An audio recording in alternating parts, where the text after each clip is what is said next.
আঁচনিখন আমাৰ দেশৰ যুৱক যুৱতীসকলক উপহাৰ দিছে।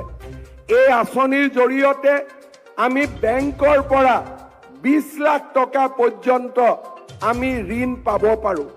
মোৰ লক্ষ্য হ'ল চৰকাৰে আগবঢ়োৱা 2 লাখ টকাৰ সৎব্যৱহাৰ এটা সিভিল স্কোৰত আমাৰ সুন্দৰ প্ৰতিফলন আৰু বেংকৰ লগত ধনৰ লেনদেন সক্ষম হ'ব। তেওঁলোকৰ যাত্ৰা 2 লাখ টকাত শেষ হৈ যাব নালাগে। তেওঁলোকে যাতে পৰৱৰ্তী দিনত প্ৰধানমন্ত্ৰী মুদ্ৰা আঁচনিৰ জৰিয়তে বেংকৰ পৰা 20 লাখ টকালৈকে লোন ল'ব পাৰে। আমাৰ লক্ষ্য হ'ল আপোনালোকক প্ৰধানমন্ত্ৰী মুদ্ৰা আঁচনিলৈ আপোনালোকক প্ৰস্তুত কৰা। মই প্ৰধানমন্ত্ৰী ডাঙৰীয়াৰ লগত এই আঁচনিখনৰ বিষয়ে আলোচনা কৰিছিলোঁ আৰু তেওঁ মোক কৈছে যে যিবিলাক ল'ৰা ছোৱালীয়ে 2 লাখ টকা ভাল কৰি ব্যৱহাৰ কৰিব, প্ৰধানমন্ত্ৰী ডাঙৰীয়াক মই কওঁতে তেওঁ মোক কৈছে যে লাগিলে অসমত প্ৰধানমন্ত্ৰী মুদ্ৰা যোজনাৰ যি লক্ষ্য সেই লক্ষ্য মই বঢ়াই দিম, যাতে প্ৰতিগৰাকী সফল যুৱক যুৱতীয়ে মুদ্ৰা লোনৰ ভৱিষ্যতৰ দিনত অধিকাৰী হ'ব পাৰে।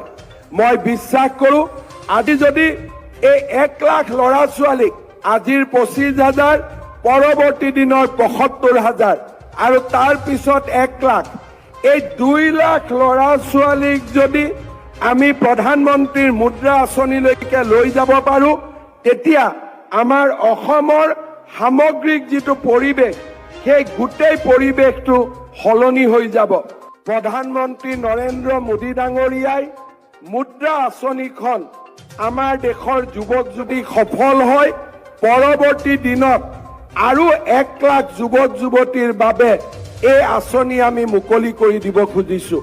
অৰ্থাৎ সৰ্বমুঠ 2 লাখ ল'ৰা ছোৱালীক আমি এই আঁচনিৰ জৰিয়তে আমি আত্মনিৰ্ভৰ অসমৰ ফালে লৈ যোৱাৰ বাবে আমি চেষ্টা কৰিম। আৰু বাকী 75,000 ল'ৰা ছোৱালীয়ে কেতিয়া এই আঁচনি পাব?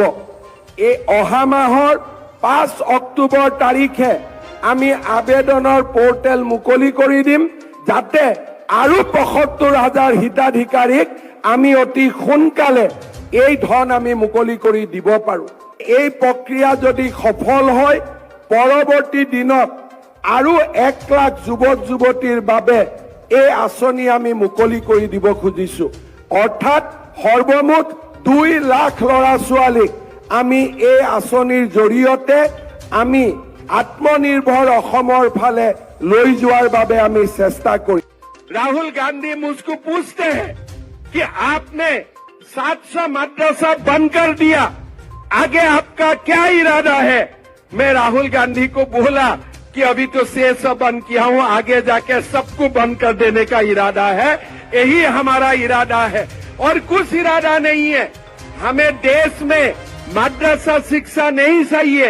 हमारा देश का जुआन इंजीनियर बनना चाहिए, डॉक्टर बनना चाहिए, इंडस्ट्रियलिस्ट बनना चाहिए। हमारा देश को जुआन कोई मुल्ला बनने के लिए जरूरत नहीं है।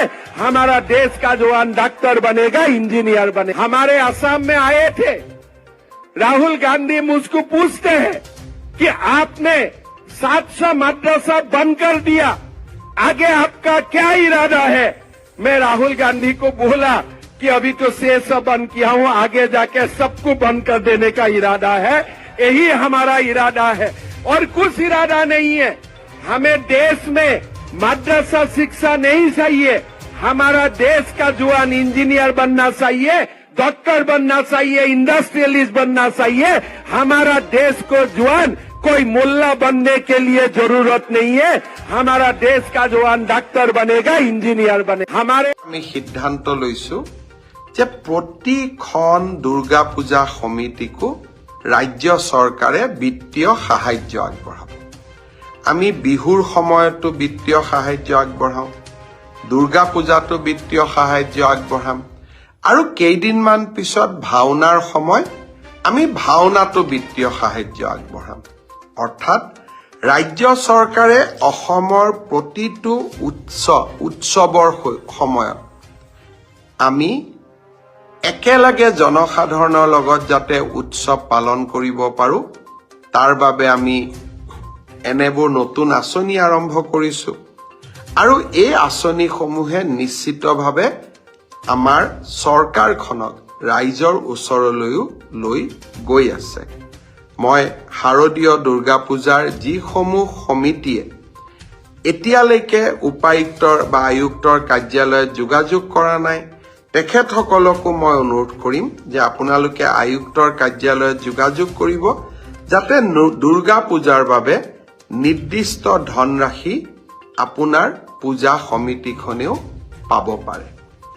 এইবাৰ আমি সিদ্ধান্ত লৈছো যে প্ৰতিখন দুৰ্গা পূজা ছোৱালীয়ে চৰকাৰী চাকৰিৰ বাবে পৰীক্ষা দিয়ে।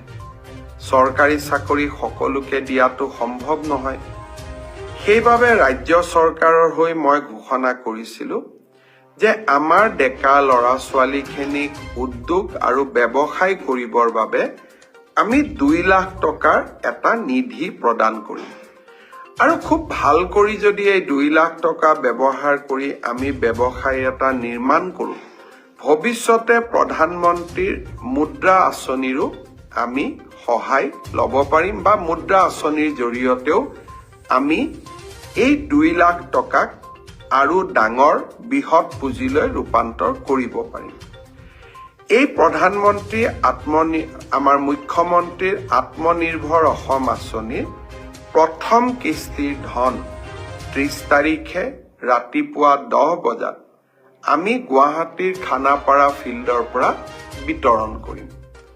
ইতিমধ্যে আমাৰ জিলা উপায়ুক্তসকলে নিৰ্বাচিত ছাত্ৰ ছাত্ৰীসকলক আমন্ত্ৰণ জনাইছে।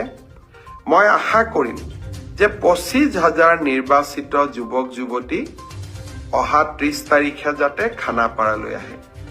প্ৰথম আমি 75,000 টকা দিম। 3 দিনীয়া প্ৰশিক্ষণটো সমাপ্ত হোৱাৰ লগে লগে আমি আৰু 25,000 টকা নৱেম্বৰ মাহৰ ভিতৰতে এই যুৱক যুৱতীসকললৈ আগবঢ়াম। পৰৱৰ্তী এই 1 লাখ টকা কেনেকৈ ভাল কৰি ব্যৱহাৰ কৰিছে তাৰ ওপৰত ভিত্তি কৰি আমি পৰৱৰ্তী সময়ত আৰু 1 লাখ টকা যুৱক যুৱতীসকলক আমি দিয়াৰ ব্যৱস্থা কৰিম। বহুতে মোক সোধে টকাটো ঘূৰাই দিব লাগিব নেকি? 1 লাখ টকা ঘূৰাই দিব নালাগে আৰু বাকী 1 লাখ টকাও 3 বছৰ পিছত মাত্ৰ মাহত 5,000 টকাৰ এটা সৰু ইনষ্টলমেণ্টেৰে 5 বছৰ সময় আমাৰ 5,000 কৰি আপোনালোকে লাহে